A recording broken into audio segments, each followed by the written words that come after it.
সোনার বাংলায় দর্শকের ঠাঁই নাই, দর্শক যেখানে দর্শক যেখানে প্রতিবাদ সেখানে। শিক্ষার্থীরা আমরা চাই বাংলাদেশে শিথিল পরিস্থিতি হোক, আমরা নারীরা নিরাপদে রাস্তায় বের হতে পারি সন্ধ্যার পরে, এবং এখন বর্তমানে যে অবস্থা আমরা দিনের বেলাতেও নিরাপদ না। যেখানে 4 বছরের শিশুটি ধর্ষণ হচ্ছে সেখানে আমরা তো নিরাপদ থাকার প্রশ্নই আসে না। আমরা সরকারের কাছে এই দাবি রাখি, আজকে আমি বান্দরবান নার্সিং কলেজ থেকে আমি প্রত্যেকটা কলেজের হয়ে বলতে চাই, আমরা নারীরা একটু নিরাপদে হাঁটতে চাই, নিরাপদে বাঁচতে চাই। বাংলাদেশটা শুধু পুরুষের না, বরং নারী পুরুষ সমানের হোক। আমরা যেন আমাদের দাবিগুলো নিয়ে সমানে চলতে পারি, আমাদেরকে কোনো জায়গায় নারী বলে পিছিয়ে রাখা না হোক এবং ধর্ষণের শিকার না হোক। নারীর সব থেকে গুরুত্বপূর্ণ অংশ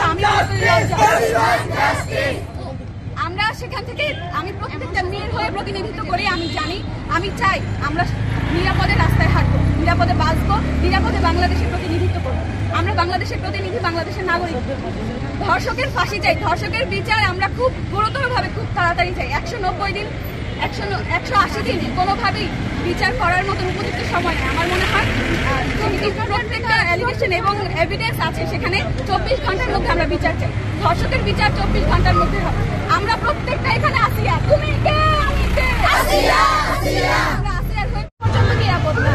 যে দেশের মধ্যে ধর্ষককে আমরা চিনি, কোন শিশুটা ধর্ষিত হচ্ছে সেটা আমরা চিনি, সব ধরনের আলামত দেখে আছে, তারপরও কেন বিচার হচ্ছে না?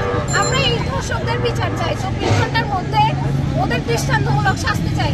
এমন শাস্তি হোক যাতে ওই ধর্ষককে দেখে ভবিষ্যতে ওর মধ্যে এই ধরনের অপরাধ করতে ভয় পেয়ে যায়। এরকম আমরা দৃষ্টান্তমূলক শাস্তি চাই, 24 ঘন্টার মধ্যে জনসম্মুখে ওদেরকে শাস্তি দেওয়া হোক।